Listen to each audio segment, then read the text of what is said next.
জি বাংলার জনপ্রিয় ধারাবাহিক কোণে দেখা আলোতে আসতে চলেছে নতুন বড় মোড়।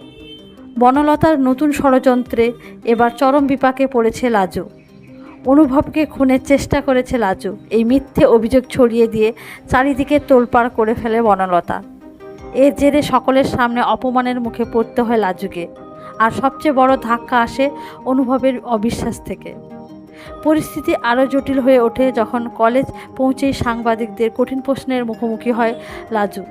সবাই জানতে চায় কেন সে অনুভবকে হত্যা করার চেষ্টা করেছিল, কিন্তু এই চক্রান্তের নৈপথ্যের সত্য সম্পর্কে কিছুই না জানায় লাজু কার্যত নির্বাক হয়ে পড়ে। তবে অন্ধকারের মধ্যেই আশার আলো হয়ে আসছে নতুন এক চরিত্র। ধারাবাহিকে যোগ দিচ্ছেন অভিনেতা নীলাঞ্জন দত্ত। তিনি জয়ন্ত নামে এক দক্ষ ক্রিমিনাল আইনজীবীর ভূমিকায় অভিনয় করবেন, যিনি লাজুর পাশে দাঁড়িয়ে সত্য উদ্ঘাটনের লড়াই শুরু করবেন।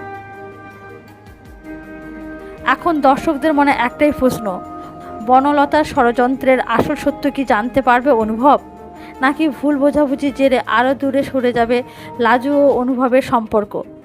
সেই উত্তর মিলবে কোণে দেখা আলোর আগামী পর্বে।